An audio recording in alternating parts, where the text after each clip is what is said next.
Hello, I'm Matt, I'm Kai, and we are Gorgon City. and we are here today to do our computer music producer masterclass, talking about our tune Imagination from our first album, Sirens.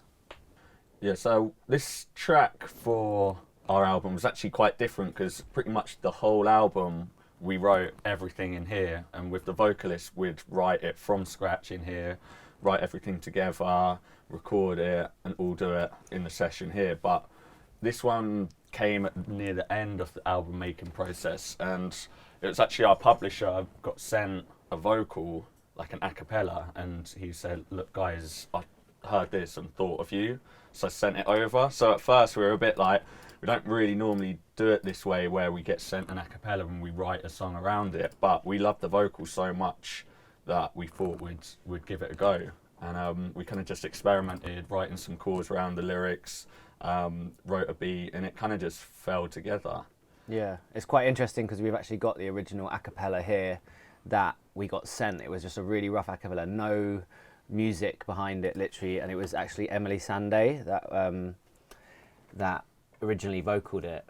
So you can hear her voice here. That you still see me the same. Baby, why can't you pretend? And you can hear the chorus.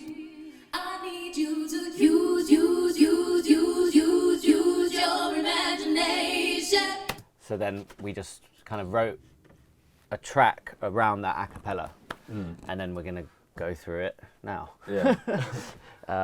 So I think, yeah, when we wrote this, the whole demo, the whole instrumental around it, we knew that the vocal was going to get replaced. So then we found Katie, and we thought her voice was incredible. So we got her in and then recorded it and done all that, all the BVs and harmonies as well. Yeah. So yeah, let's go through how we. I think the first thing we did when we were listening to the a cappella, we wanted to write some chords around it, and I think we. So this is our chords group here. There's 3 layers of Omnisphere. No, 4. Yeah, 4 layers. Poly 6 as well. Yeah, we love Omnisphere. It's just like a great plug-in. It kind of has some really like unique tones to it. You can have like, there's analog synths in there as well, recorded, but like there's some like really crazy sounds, and it just has some crazy characteristics. So it's something that we use a lot. I think the main layer is the sort of organ sound that's kind of gives the track its main kind of like basis sonically, especially when in the intro. It's the sort of sound that everyone recognises when we mix it in, and when we play it in our live shows. As soon as the organ sort of comes in, that's the kind of recognisable layer. And I think it's this one.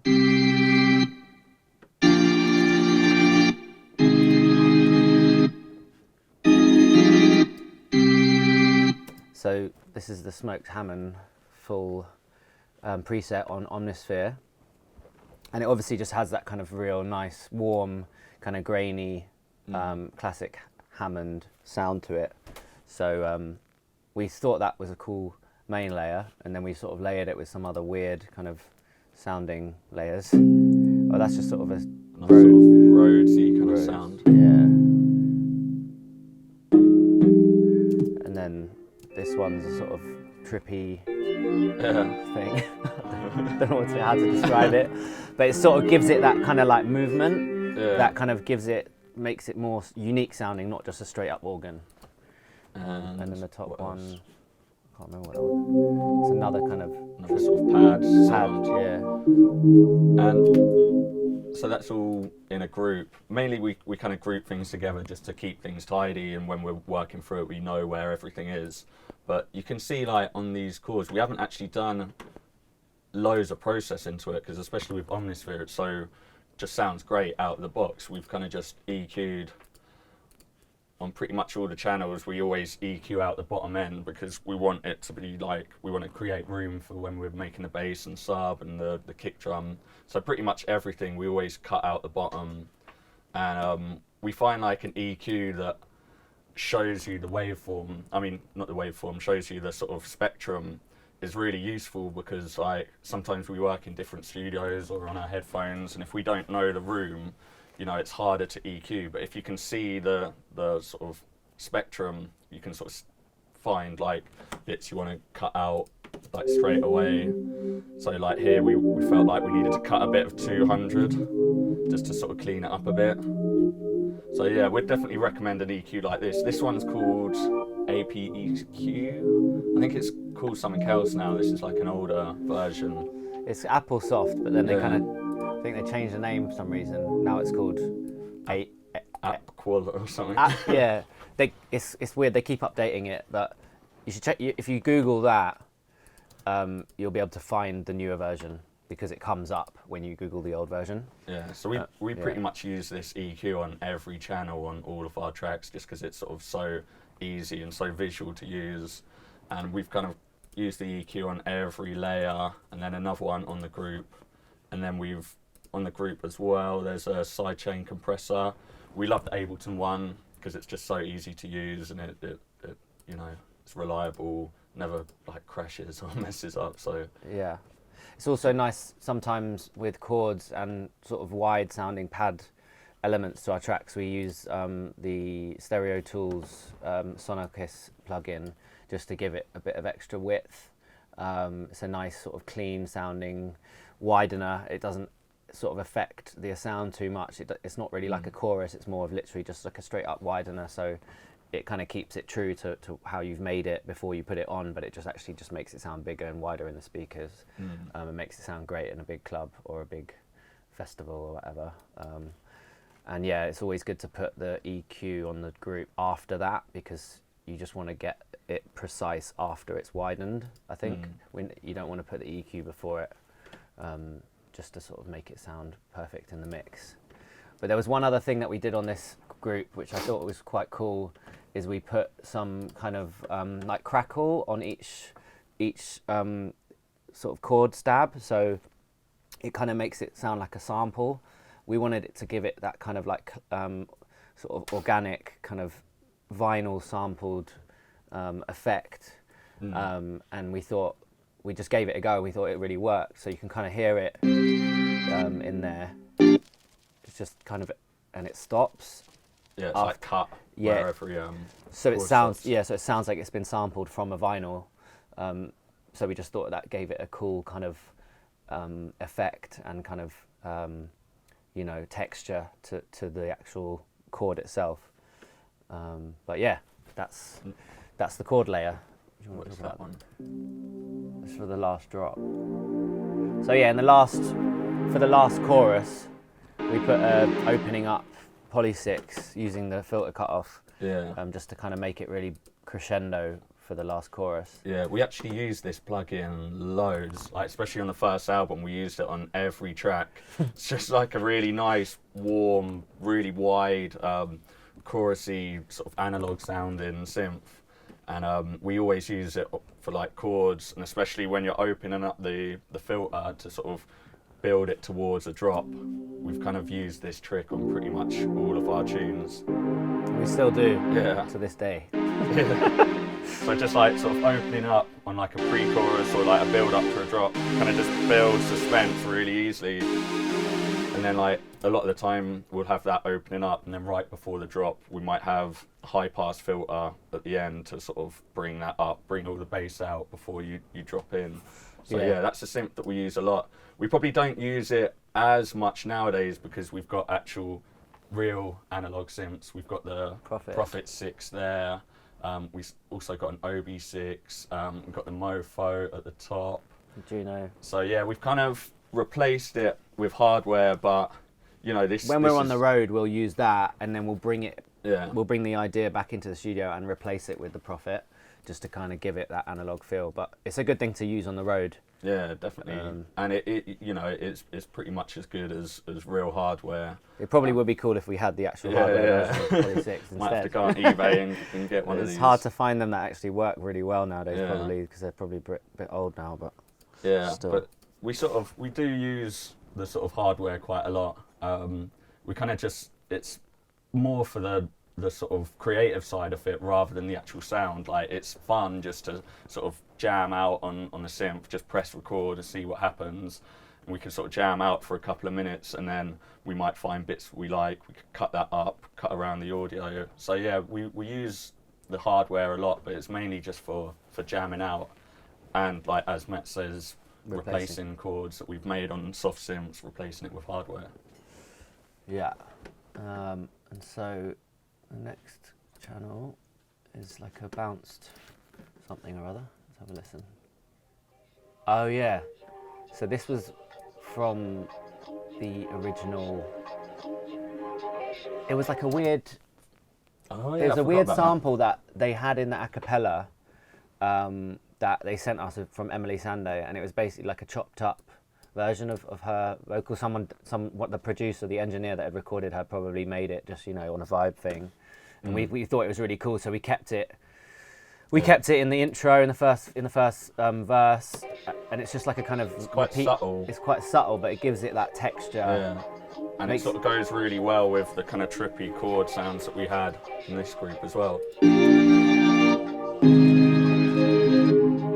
Just all those layers of Omnisphere plus that just sort of create a nice sort of sound bed. Trippy. So she's saying, use your imagination, just repeated like in a kind of weird, kind of trippy way, and we put a filter on it.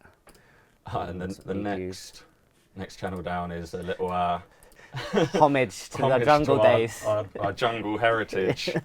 Like me and Matt both grew up on jungle when we were teenagers and drum and bass. So sometimes we like to sort of reference that in some of our tunes, whether it's like with the sort of bass lines we use or just random sounds. Like, and there's this one. Any junglist will know this sound.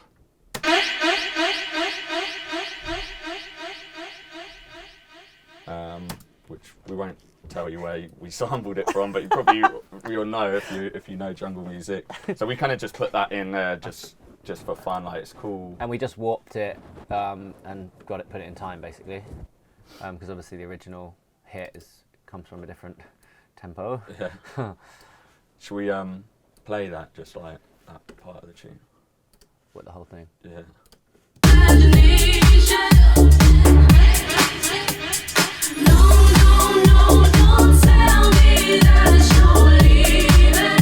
So yeah, it sort of works, and it works really well in the live show as well, because our drummer sort of plays it, you know, plays a beat around it, and it just like it really sort of works.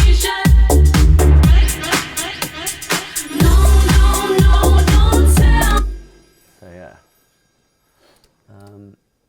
So then there's more pads, which build up for the final chorus again. Held chords, which is another thing, and an up. And a string, sort of just adding more tension to the final chorus. We do that a lot with sort of light, arpeggiated, held chords. We think that really helps build up tension, whether it's in a breakdown or a build up or a middle eight section. And I think this is part of the middle eight, isn't it? Yeah. So it's cool to just layer stuff like that and always have a nice high string in there for good measure, if it's sort of deep house vibes. We're using Omnisphere mainly again in this section. Yeah, and again, there's not loads of processing on it, but we've used the Ableton reverb, again, our favourite EQ, and then a bit of the Ableton chorus, that's on the strings. I think this layer might have been recorded from one of the hardware synths, so that already had like EQ on it already. On this sort of arpeggiator, it's Omnisphere again, but we've used Ableton ARP, the sort of MIDI arpeggiator, just to sort of run it for you, and then a bit of the delay, again the widener, and the EQ just cutting off at the bottom. Again, like everything we do, we always cut everything off the bottom, apart from bass and kick drums.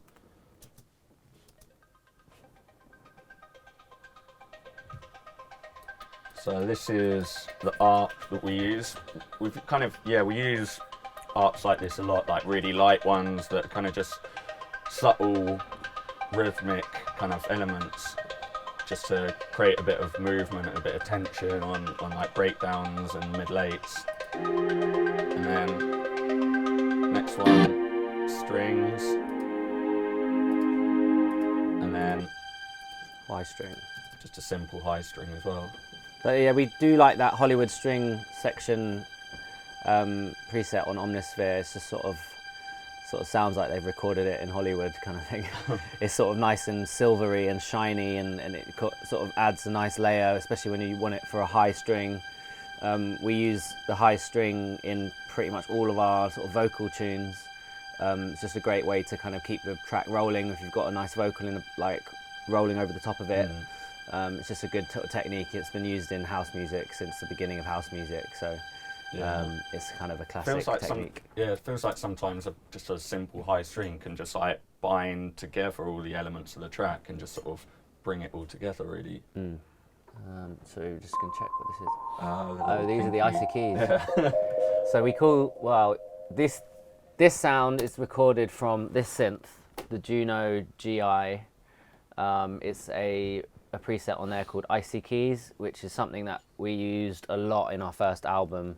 It's just like a nice sort of sine wave with loads of reverb on it, which is obviously, it's all done in there, but we recorded it, through the sound card into the computer. And yeah, it's sort of just a little kind of like spacey, twinkly element that goes into most of our tunes.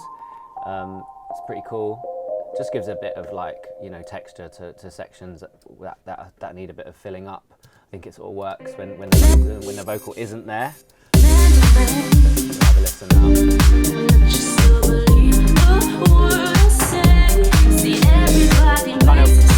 At that point, it kind of works with the vocal, but yeah, it's just a nice little preset. We've put some extra Ableton reverb and some delay, and obviously the EQ as usual.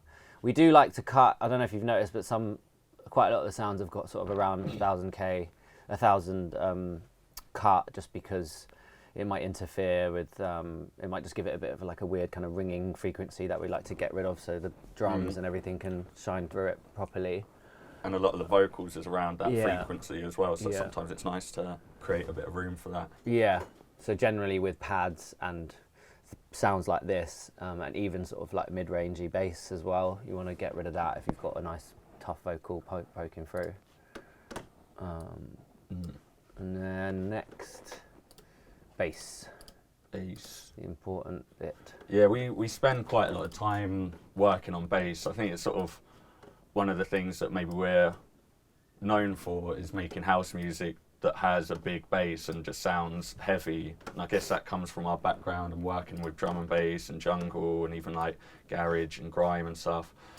We make house music, but we want it to have like heavy bass, and we want it, to feel it in our chest. So we spend a lot of time on it, and we always, no matter how many layers we have, like working on the actual mid-range bass sound, we always cut the very bottom end out of it and replace it with just like a nice solid sine wave sub. We feel like it just makes it more consistent and more solid. So we kind of just, what's going on? So that's the main bass, and we've got that's the donk. Reverb donk bass. So yeah, there's only 2 layers of kind of mid-range bass and then 1 sub on this tune. Sometimes there's more, yeah. Yeah, sometimes we might have sort of 3 or 4 and then a sub. So the sub is literally just a sub wave coming out of massive. We've cut all the top off it. Sometimes you might get like a little click coming out of massive, so we'll cut that off. We've compressed it a little bit just so like all the notes are kind of the same level, and then we've of course side chained it to the kick. So that we'll always have that on our tunes, just to create like a nice solid bottom end. We'll always put 10 millisecond look ahead on the side chain, just so you don't get any sort of dodgy like clicking or interference. And we've got the knee at 0 to make it just like a nice snappy like brick wall kind of side chain. We'll always have the attack at 0 or next to 0, and we'll kind of set the release just to how much ducking and how long you want the ducking for, and we'll just set that to our ear really. Sometimes we'll put the sidechain on the group rather than on the individual bits, but on this one we've done it on the individual bits. But I can't remember why we did. we're probably just because we were making them on you know, as you make each one if you make them one by one, you'll end up putting the sidechain on each one separately, just because you want to get the feel for it. Yeah. We probably copied across this compressor as well, so it's probably got the same settings on it.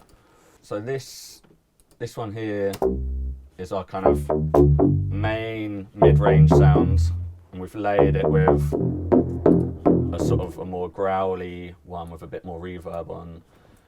And yeah, these are both with massive. A lot of the time, I suppose we don't use massive as much these days. We use Trillion a lot, and also there's another synth called Spire, which is wicked. Definitely recommend that. But yeah, on this we've got a bit of chorus on it. We've got quite a lot of EQ in there. I think that's probably when we were mixing the track down. We probably thought, the bass is still a bit muddy, so an extra little EQ. It does make a difference, though. It does make a difference, especially on this EQ. Like, you can really hear it's very sort of precise, even though it might not look that, you know, sort of intensely precise, but it definitely does make a difference. Every little dip that you make definitely creates space in the mix for other stuff, which is very important with tunes like this, especially with these kind of tunes. Like, there's not actually that many elements going on. They're just each element is very strong and big, so it's like you have to make sure that every single sound is perfectly EQ'd and mixed, otherwise it just won't sound right. And yeah, it's just, you've got to be very, especially with house music, you've got to be very precise, I think, just because there's not that much going on. Yeah. And then, yeah, this layer, similar, sort of a lot of cutting out around sort of 100, 200, 300 to sort of, I mean, we might not do this on every time, but this is, I think we've done all this at the mixing stage. Maybe this was clashing with the drums or some of the other stuff going on. We've got a bit of chorus to give it a bit more width for movement, a bit of overdrive as well. Love the Ableton overdrive. Another really cool plug-in on the Ableton stuff is the amp setting as well. We didn't use it on this tune, but like amp is really cool for really, like, if you have the mix really sort of dry, just a bit of wet, it can sort of create a nice subtle sort of distortion. So we've got reverb here, again, another Sonal Kiss widener. That's like on full. Yeah. That's why it sounds so wide. That's what gives it that big, sort of wide bass feel to it. And I think a lot of, with our bass lines, we want it to feel like it's moving around. We want it to feel like it's not just this static electronic part. We want it to feel like it's got life. So we always love using a lot of automation, even if it's kind of like you don't really notice it that much. Say on this layer, we're always moving around the sort of height, the filter cut off, and the resonance of.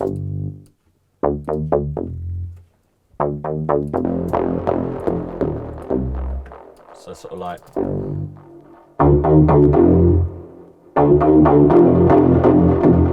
Sort of subtle, like opening it up and closing off it to just sort of make it feel like it's a bit more organic. And on that as well, we've sent it to two return channels as well. We've got a reverb one and a filter delay as well. We use the filter delay a lot. There's a setting called Go Mid, and we kind of get that in there, and we like mess around with that, and that we use that a lot on everything really, especially vocals. That's sort of one of our techniques, just using that filter delay as a send channel and just sort of sending like elements to it to sort of give a little spin-off delay to it. It's really, really sort of fun tool to use. And then there was just one other bass hit that we put at the end of the bar there, just because it's like you've got the filter cutoff opening up and the resonance and the filter delay going, but then you've also got this one extra sort of like whomp that goes with it that kind of gives it just that extra bit, and it's just like a Nice bass sound. growl. Yeah, and that's just got the filter cutoff opening up as well, so you can see that there, just sort of quite a high peak, just to kind of give it that whomp. Yeah. That's a technique we use a lot at the end of the bars. Especially when you've got a vocal there, kind of just keeps the track moving, keeps it interesting, Mm. keeps the bass line interesting. Yeah, I suppose we do that quite a lot. We'll have the sort of main bass riff, but then we'll also sort of have little stabs over the top as well, just to keep things interesting and keep things sort of, just keep a bit of variation in there. Yeah, and as Kai was saying, like obviously in this tune it's mainly massive, but now we do use various other synths, and it's not like we just use one synth per tune. It's, we'll mix it up. We'll have like a trillion layer, and then like a massive layer maybe, and then like a spire layer as well. It's good to it's fun to just mix it up, like use other synths that sound different, so you get more layers and more textures to your bass lines. I think it's cool to sort of mix and match. Yeah, I think it's weird. We're sort of using massive less and less these days. We've sort of found like synths that sort of excite us a bit more these days. Especially Spire. That's a cool one. Yeah, sometimes we'll create bass sounds from scratch from the synth, just starting off with an initial patch and just building it from scratch there. Or sometimes we'll find presets and kind of just change it to how we want. I think there's nothing wrong with using a preset. As long as that's what they're for. So we'll sort of get a preset and kind of just like take off like any effects that we don't like, and kind of just adjust like all the settings to how we want it to be. And then this, what's this? Oh, that's just a guitar. That's from the Juno as well. Oh yeah. So this synth, the Juno GI, it's kind of quite cool for like,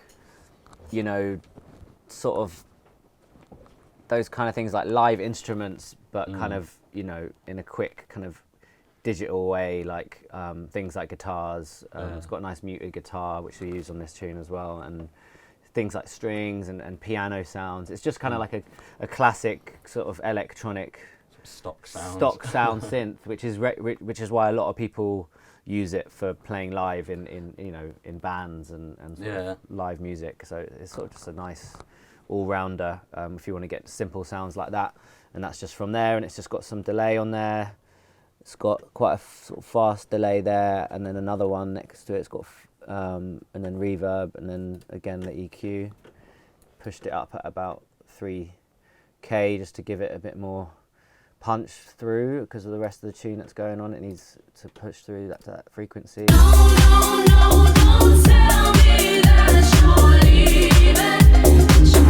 I need you to use your imagination. I mean, it's quite a subtle little layer. And then this one, similar. I think this is the muted guitar, which is kind of like a rhythmic thing that goes with the verses.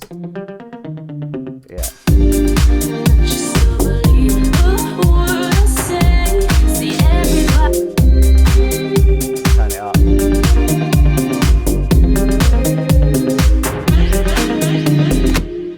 So that's also from the Juno, which has just been recorded in.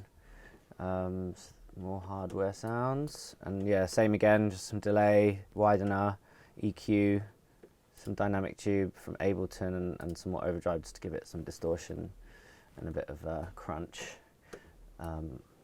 just because that sounds good on guitars, obviously. What's this bit? That's another guitar. That's probably the same sound as that one, but with loads of reverb on it. Yeah, basically. And a long decay time as well to get that kind of big, epic, sort of spacious sound. But yeah, it's useful just to have a hardware synth like that in your studio, just to get, if you're like, oh, I really need a nice like muted guitar, and if you don't play the guitar, or if you haven't got one, it's just great to just be able to be like, oh yeah, we can just do that. I mean, you could use Omnisphere, you could use a software synth as well, but it's quite nice in a way to get that kind of just recording something, just sounds kind of more live and makes your track gives your track a bit more life, I think. Yeah, and sometimes we'll record it in and we won't bother quantizing it too much, just to sort of give it that sort of more natural kind of live feel. And it's just fun playing around with hardware. So yeah, that's definitely cool to have that in your studio. And then next we got the drums.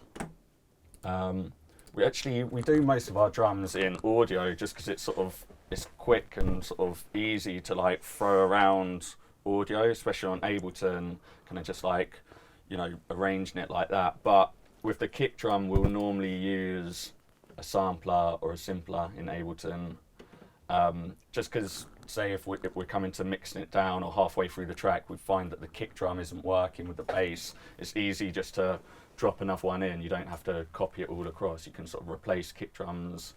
And yeah, I think, you know, with making dance music, having a good kick drum and having a solid bass, that's half of your mixdown worries sort of solved. It's like, you know, the most important part of making your track sound good in the club. So, you know, it's worth spending a long time on making sure you've got the right kick drum. And you know, sometimes we'll layer 2 or 3. We'll have one solid kick drum that will just be for the bottom end, and that'll normally be quite a clean kick drum. And then sometimes on top of that, we'll have something a bit more organic or a bit more crunchy sounding, and we'll roll off the bottom and kind of use that kick drum just as the kind of texture or the characteristic over the top. But the main kick drum, we'll just find something that's nice and clean and it's got a good sort of punch on it. So on this tune we've used this kit. It's a nice, solid, clean kick, and it hasn't got too much decay on it. It hasn't got like a lingering sub bass on it, because, you know, our sub bass is so big. We don't want a kick drum that's too subby. We want the kick to sort of punch through it and be, you know, frequency wise on top of the sub bass, rather than all your sub bass coming from the kick. But that will sort of depend on each tune, like how we mix the kick and the bass. But yeah, it kind of depends on what type of bass line it is as well. Like if you've got a kind of more like rolling kind of techno-y bass line, you might want the kick to be a little bit more like subby or something. But with a tune that's got a more kind of melodic bass line, it's always good to have the sub bass sort of, you know, the main sub element rather than the kick being the sub element, sort of like a kind of more drum and bass influence production technique. So if we solo the kick and the bass.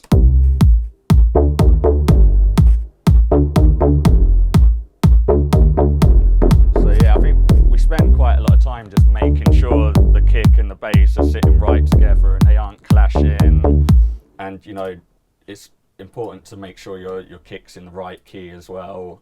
And that's another good thing about using it in a sampler. Like, you can have your bass line going and you can sort of, you know, adjust the transpose of the kick, sort of pitch it up, pitch it down, make sure that it's sort of sitting in the right key.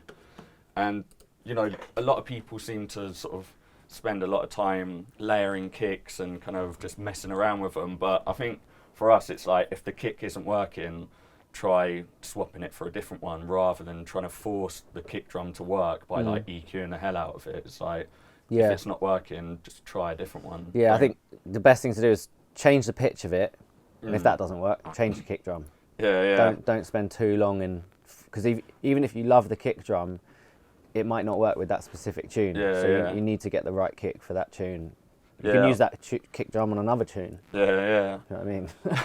Yeah, I think we've done that a few times where we'd spend ages EQing like drums to try and force them to work with the tune. Because we're like, that kick's sick, but then actually it's not right. You know what I mean? Something can be amazing, but it can always be wrong for that tune. So I think it's important not to overcomplicate things in that way. Like, just pick sounds that are right for the tune, and then you'll just make your life easier. So yeah, on this tune we've kind of we've got the kick separate to the main beat. Probably just because we wanted the kick to sort of really get perfect before, you know, and keep it on its own kind of group, rather than being messed up with all the rest of the beat. But we don't always do that. A lot of the time the kick's just part of the main beat group. Doesn't make much difference. But we've compressed that group here quite a lot, just to kind of make the kick louder and punch through. And here you can see here we've kind of EQ'd out a lot of the top end, just because probably to let the rest of the beat shine through. Let's have a listen to that and the beat.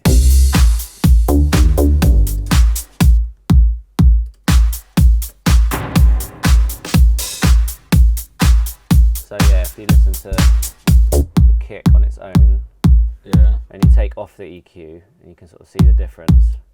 It's got a lot more top end when the EQ's off.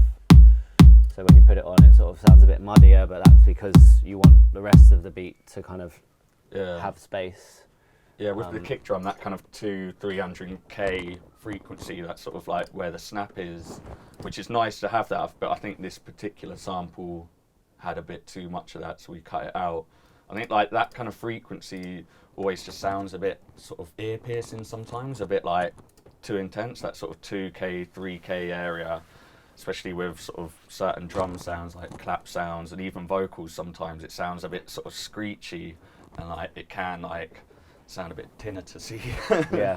sometimes. So yeah, we kind of cut that a lot sometimes, whether it's on drums, claps, hi-hats, vocals. If it's sounding a bit screechy, we might cut that a bit just to sort of save your ears, and you know, it can sort of, that frequency can like Can hurt you in a club. Yeah. Makes everyone want to put their earplugs back in. But yeah, these are all the layers to the beat. Quite a lot of layers. You know, the crashes are in there. That's just to keep stuff tidy, really. And yeah, those. So we've got one main crash, and then one kind of extra. Is that crash or an effect? Yeah, it's one extra crash just to kind of accentuate probably the beginnings of each verse and chorus kind of thing, each section. They're not every time. And is that a drum fill? So that's just a drum fill. Nothing really on it apart from some EQ. It's a sample from a live drummer. And then what's this? So yeah, we love big percussion hits. Yeah. at the end of either a bar or kind of around that space, just to kind of give the tune some interesting bit of flavour. Yeah. It's kind of like almost a kind of techno-y influence, having those kind of like big sort of crunchy percussion sounds every now and again, like within your sort of 4-bar or 8-bar loop. And this one we've used the Lexicon reverb. yeah, a lot of time we will get those kind of samples from like sort of techno sample packs. Put like a nice long reverb on it, EQ it, but don't take away too much of the bottom, because you want that sort of thuddy sound to it. And we've widened that again. But yeah, it's kind of like nice to have little flavours like that, just to make your drums more interesting. I think we never like to have just like a simple drum beat, just like, you know, kick, clap, hi-hat. It kind of, you know, we always try and sort of put effort into it to sort of make a bit of funk in your drum grooves. So we spend a lot of time sort of creating that kind of main drum groove. And then we used a bell tree. I don't know why, but that's just to give it some more flavour. I don't even remember that. It's just, I think we put that in just to kind of give each section, you know, it's like another transition sound. You know, we use a lot of transition sounds, whether it's an effect or whatever. But here we've used a bell tree. Yeah. Which is, just imagine a guy with a big bell tree. But we don't do that live. But it works nice. It kind of gives it a bit of shimmer. You know, brings in that next section. But yeah, here I think these are from a Tom Middleton sample pack. So big up Tom Middleton. He's a G. I forgot about that. We should use that more. But Tom Middleton's like, obviously an amazing producer, so you should check him out if you haven't before. He's like big into field recording and stuff, which is always cool. Yeah. And then what's this bit? It's probably like a little percussion hit, snare. Cowbell. got to have the classic cowbell. Just like a bit of reverb, EQ, obviously, and yeah, it just kind of gives the beat more groove.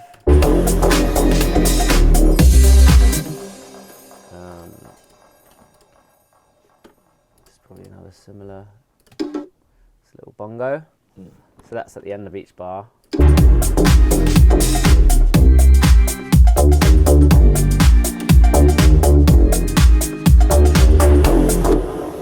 Just having more and more elements like that always just keeps your beat more interesting. You know, it's going to make your beat stand out more rather than just a simple, you know, sort of straight up house beat.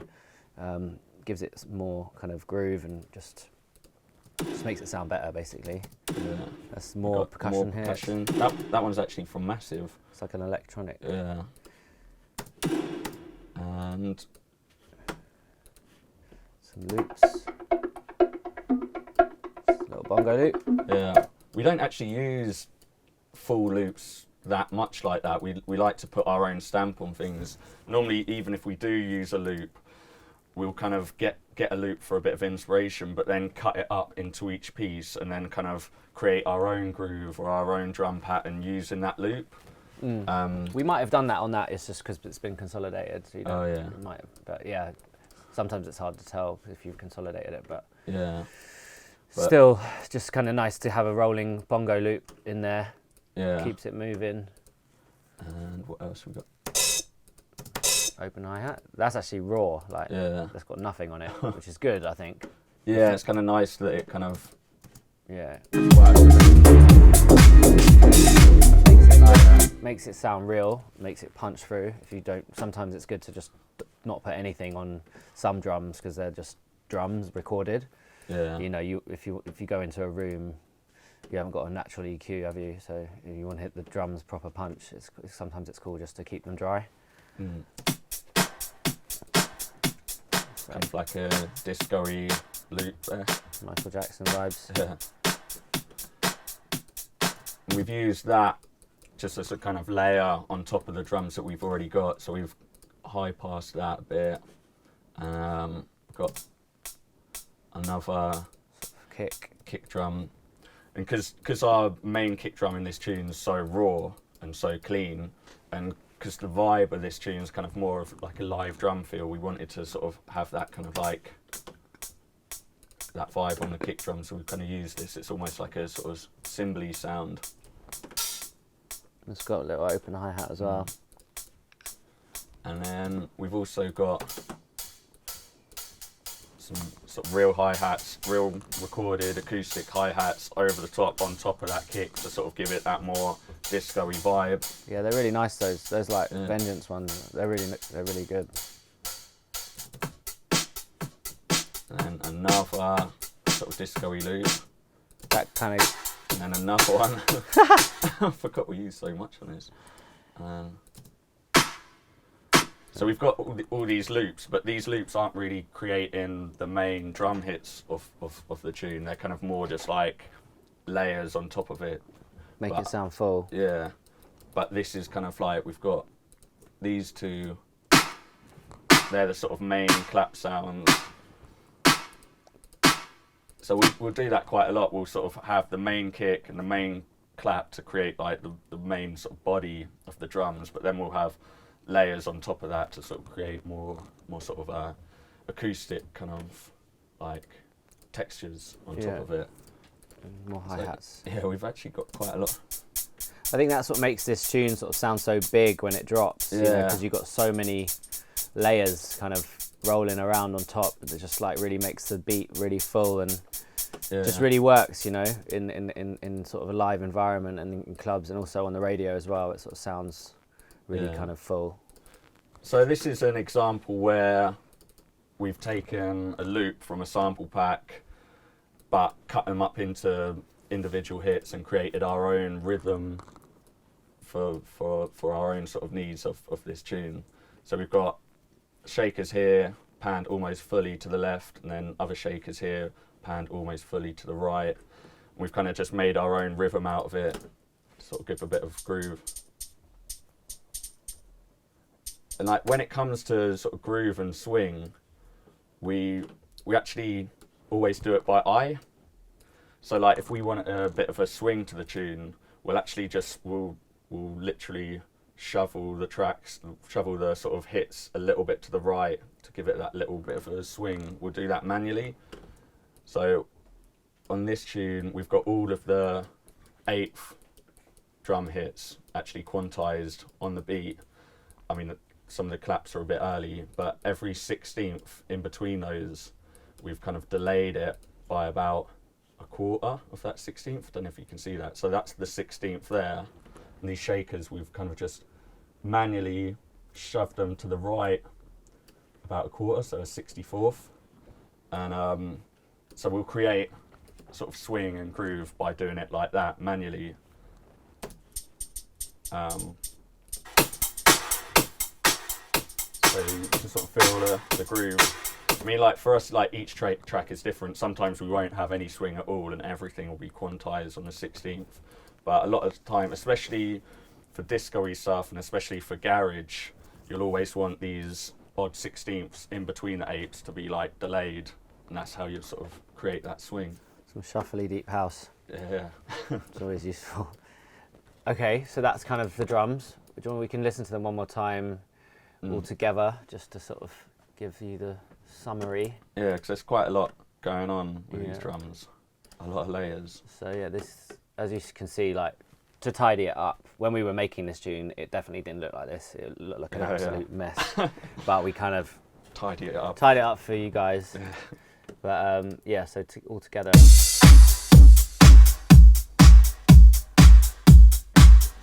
I think on this tune, like, the drums are simpler on the choruses, and they actually get more of the layers come in, more the kind of percussion, bongos and stuff. As the tune progresses, so do the drums. So here comes all the like little.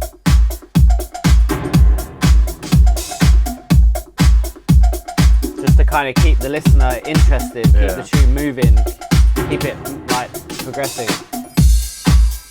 And there's the bell tree. Yeah, you can really hear that. I think I might have turned it up by mistake. But yeah, so that's the drums. Yeah, I think it's important with all elements of the tune not to just like mindlessly copy and paste it across. It's nice to like every 8 bars for something to change, even if it's something subtle like a cowbell coming in or some of the hi-hats coming out or like the bass, you know, opening up a bit. I think it's nice for the track to always be moving, and especially towards the end of 8 bar or 16 bar sections. For maybe a lot of the time we'll use like an EQ or a filter to like maybe bring out the kick for a bit. So when the next 8 bars come in, the kick comes back in full, and it's kind of, it might not be that noticeable, but you'll definitely feel it in the club. Like the last bar or 2 of a section, the kick will come out, and then when the next bit comes in, it will like plug back in, and that's sort of like it just sort of keeps people dancing and keeps the track exciting. So yeah, we definitely do that. End of 8 bars, maybe even filtering out the bass a bit, bringing out the bass, and then dropping it back in.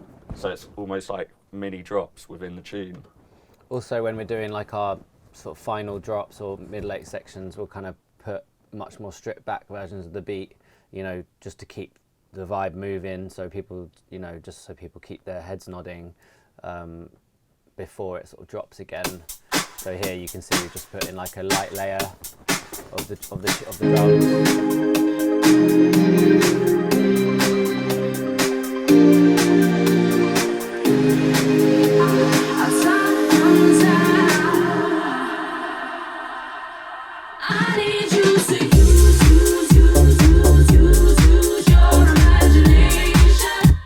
So yeah, we do that a lot. It might just be a little drum loop or a hi-hat loop or a clap, just to kind of keep things moving when the tune's kind of broken down and building up again to drop in for the final chorus or the final drop or whatever kind of tune it is. And a lot of time to do that, we might have an EQ or a filter on the whole drum group. Yeah.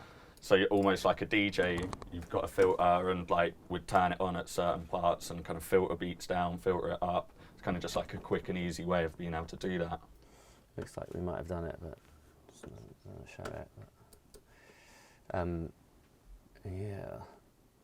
So then we've got the effects group, which is just a load of risers, a load of sort of effects, splashes and impacts. You know, we use we've got loads of different sort of sample packs and kind of weird sounds that we've built up over the years of producing. You know, me and Kai coming from electronic underground music from our previous projects. You know, we've got banks and banks of all this stuff, so we sort of, you know, we can literally just search for stuff and it will come up on our hard drives, and we just sort of like mix and mash it all together. We try not to repeat them too much, just so each tune kind of sounds a bit different, but there are certain ones that they are kind of go-to ones, like Especially just sort of rising Rising. white noise kind of sounds. Yeah. Like them, you would pretty much use them in every tune, Yeah. especially building up towards a drop. Like a nice 8-bar long opening up piece Yeah. of white noise is just like really useful. this is one that we use a lot, which is like pretty one of our go-tos.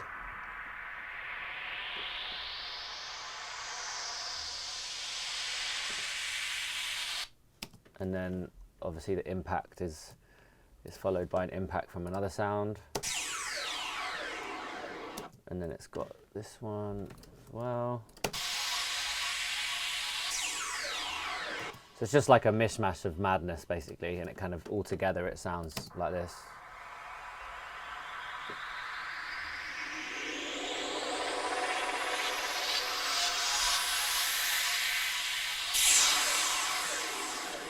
So yeah, we do kind of go quite Over the top of OTT, it. but that's what makes it, that it can really help with your tune, especially if it's like a massive build up. If you're making a big kind of tech house banger with a 2-minute long build up, you need that stuff just to kind of really intensify it. If you want it to sound like that, if you want it to be big hands in your air.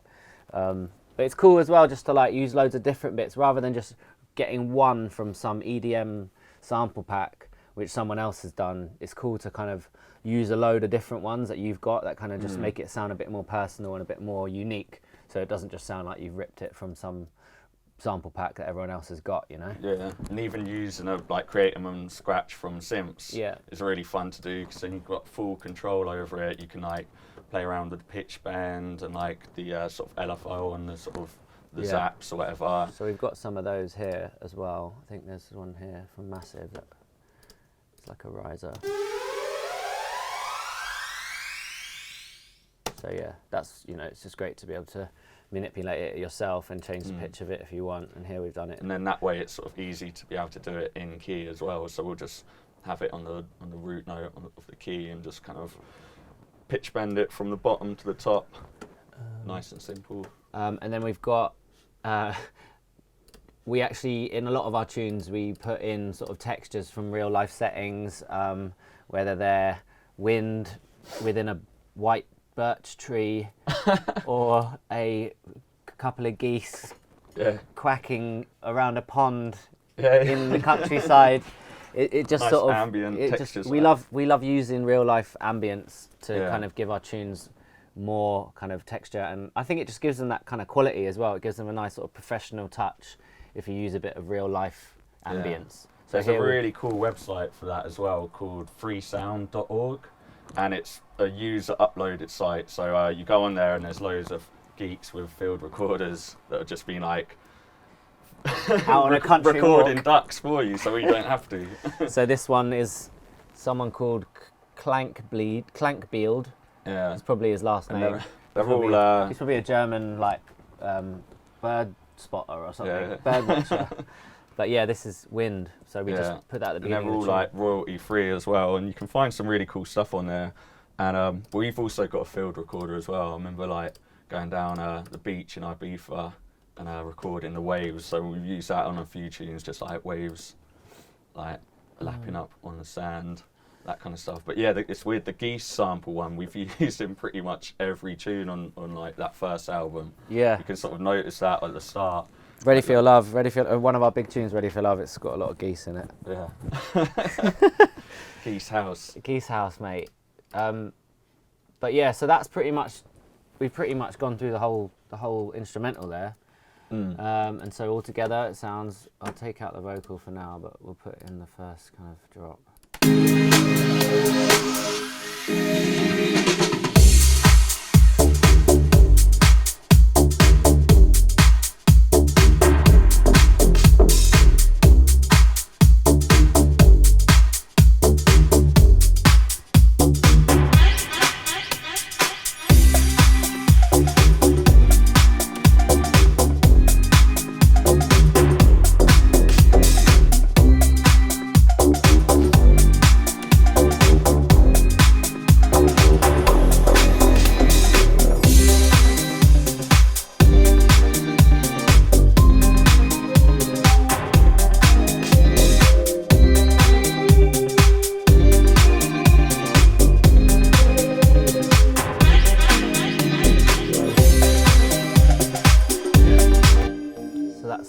main instrumental, and then we'll try and mix all this as we go along, instead of like writing the whole track and laying down the arrangement and then trying to battle with the mix at the end. We'll try and mix everything as we go along, especially I guess when we're making the main groove, we'll make like an 8-bar loop and then kind of just mix that as much as we can and then do the arrangement. Yeah. And then so with the vocal, with this track we actually did the recording and the processing in Logic. That was just sort of preference. I mean, we pretty much do everything in Ableton now, but sometimes we use Logic for recording just because it's quite good for, you know, doing audio editing and using some of the Logic sort of plugins and stuff. But here, as you can see, we've got the full lead vocal and then some ad-libs kind of separated, and then we got a choir in there as well, all separated up. And we actually recorded the choir down at Rack Studio, so we got a real choir in to do that bit as well.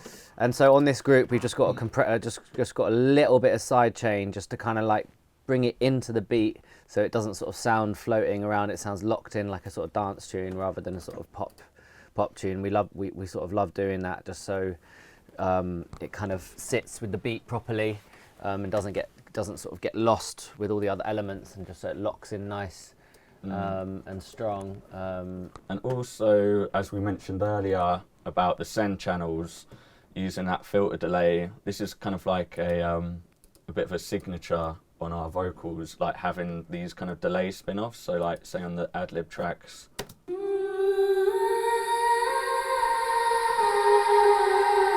can see there it's sort of, that's being sent to that send and return channel, and we've got a bit of that on the main vocal here as well, to sort of give it those dreamy like spin-offs, like here. I've stopped it there, but you can still hear the sort of return channel doing that. And that's cool to sort of like, just kind of create a bit of movement. And these delays are really panned as well, so they're really sort of firing off all over the place. Sort of three delays, all like left, right, and one center. They've all got different delay times as well, so they sort of seem to be panning all over the place. Yeah, it's something that's really good, especially if you're like for the sort of final crescendo of the tune. It's a great thing to use as well. It's just like a really good delay. But yeah, that's pretty much the tune.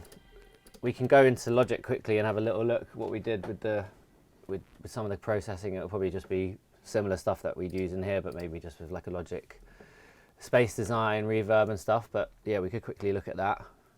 So this is the Logic project that we did the vocals in. Just, I don't know, just because sometimes we do stuff in Logic, sometimes we don't, sometimes it just depends on the day, and it depends kind of where we are in the world, what studio we're in, if they haven't got Ableton or something. So yeah, this is the project. Basically, it looks like it's pretty crazy, but it's not at all. It's just got one main lead for the verse, well, two main leads for the verses. Then it's got the chorus layers with the harmonies for the chorus and extra harmonies for the final chorus. And then we've got ad-libs, and then we've got the choir here in green. So on this project, generally, a lot of the time, there'll be kind of 2 or 3 main groups or buses, as we're in Logic now. We would send, a lot of the time, the lead and the choruses to the same bus, just to keep it nice and simple, and it makes it quicker, and at the end of the day, it sounds good. So you don't have to always have a million different buses or different groups. So here, the main output is going to bus 1 on the verses, both verses, as you can see, and same with all of the chorus layers, and also all the harmonies. So it's basically just all going to the same bus, and it's just nice and solid. And on the main bus, we've got a little bit of auto-tune, just to keep things in check. we don't really put too much on. Yeah, it's mainly not too humour. harsh on this tune. It's not too harsh. It's just kind of just to keep things in check. Katie's got an amazing voice, so it probably doesn't even really need it. But sometimes it's just nice to kind of keep things in check, make it sound quite sort of digital as well, which is quite cool. It's got a Logic compression on it, opto vocal, just to kind of make it punch more. Then we got a bit of the CLA waves. Yeah, this is a wicked plugin. This A bit of really widener, a bit of roof pushing, high frequencies pushed up, and a bit of delay. Yeah, there's something about the widener just on this plugin that's just really good for vocals. It never sounds too weird. It for some reason it just really suits vocals. So we pretty much always use that, and we haven't found a widener or a stereo thing that sounds as good as this one. So we always use that. For vocals, definitely. I mean, we use that stereo tool thing Yeah, quite yeah, a lot. a And the other, the Sonelkis thing is more for like pads and bass. and Yeah, stuff. that's sort of more for pushing things that already are stereo. Yeah. Where this one sort of, it can create a nice sort of stereo out of a mono vocal channel. So it's kind of cool for creating width instead of just pushing width that's already there. And on this, we've used, so after the CLA thing, sorry, I'll shut these. After the compression and the CLA, we've done some EQing using the Logic channel EQ. Probably nowadays I wouldn't use that. I'd use the AP one instead, just because it's easier to use. Yeah, I hate that EQ. It's more effective basically. But obviously you can check the analyzer on this one. So similar vibes, you can still see what's going on, it's just not as accurate. And then got a bit of Space Design reverb. I really like the Nice Room preset, it's really nice, and I've done some EQing on it as well. Whenever I use this reverb, I always like to EQ the reverb just to kind of make all the right frequencies shine through. That's a good thing about that Space Designer. And then at the end, I've just got a bit of like Renaissance compressor from Waves, just to kind of keep everything in check. Really like that compressor, just really subtle, but just kind of makes everything sit and glue nicely together. And so that's bus one. And if we listen to that bus on its own. No, don't tell me that you're leaving. I need you to use your imagination. Imagine you remembered me. So it's quite subtle, there's nothing crazy going on, it's just nice and crisp. She's got a really nice vocal. You know, when someone's got a great voice, you really don't need to do much to it. You know, a bit of compression, a bit of EQ, and reverb basically. That's pretty much all it is. And yeah, you just need to find the right singers basically. And then we've got a choir on top of all this, which we recorded at Rack Studios in St John's Wood, and then we brought it back in here. Yeah, I think there's actually only like 4 people, but at Rack there's so many different mics, and like it's just wicked. Like you can make a whole choir out of just like 4 or 6 people. And so on this bus, we've put similar stuff, just no auto tune. It's got a bit, actually it doesn't have widener on it just because we've been panning all the stuff so much. It's probably more panned. Yeah, it's recorded, panned in. Everything's like fully panned, and then Space Design's got a hall reverb on it just to give it that more sort of churchy vibe. It's a nice reverb preset. I haven't got an EQ on that. Imagination.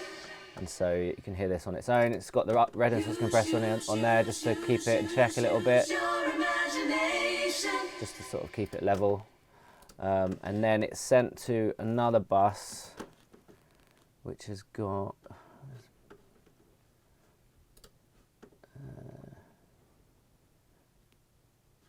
so it's got the this is a preset that I made called Silvery Vox FX Sick, which is just like a, so I've got a load of like things I've made in the past for past vocal tunes that I just sort of have a bank of, from vocals from a deep male voice to a really high pitched female voice, and I literally just like chuck them on there generally, and then just change them to make them suit the new vocal. But this is one which just adds extra sort of top end basically, and it's just basically got more EQ and more reverb, and yeah, it's basically like just adds some more sort of top end to it basically, and you can hear that bass on its own there. Use your imagination. Use your imagination. No, don't tell me that you're leaving. And I've added some more tape delay to it as well, actually. Use your imagination. The Logic tape delay is really nice and simple. It's just like a real kind of standard one, but I just like the way it's kind of really simple. But yeah, it's just got extra long vocals and choir hall presets on there just to give it more reverb. And yeah, that's it. Pretty simple stuff. But yeah, the key is to work with the best singers and then just keep it simple, whatever you do to their vocals. Don't overdo it. Don't make it sound too kind of auto-tuned or digital. Just keep it like nice and fresh. And so all together on the chorus, the final chorus, probably that crescendo of the tune. I've got some ad-libs as well, actually, which are going to the same bus as the main vocal. Use your imagination. Yeah, whenever we're recording a vocalist, we'll always, at the end, we'll just get them to do an ad-lib track where we'll play the whole song, maybe even twice, and they'll just sort of do stuff off the cuff and kind of just jam it out, and then we'll just cut it up and just pick the best bits and use them. It's especially good for the last chorus as well, getting like a really big ad-lib to lead into it or over the top of it, just to make that last chorus bigger and a bit different to the rest of them. So yeah, it's really good to sort of, when you're working with a vocalist, just getting like extra bits that aren't in the song already, just like, you know, extra bits, like even like sometimes we'll get them to do like pads out of like oohs or ahs. It's cool to have like extra pad layers like that. Yeah, and that's basically it. That's the vocal. Thank you very much for watching. That's the end of our producer masterclass. Yeah, so that was our track Imagination from our first album. But our second album, it will be released in 2018. So definitely make sure you check that out. And also we've got our own label as well called Realm. Which brand new EP called Grooves on the Vinyl EP, which is out now. Check it out.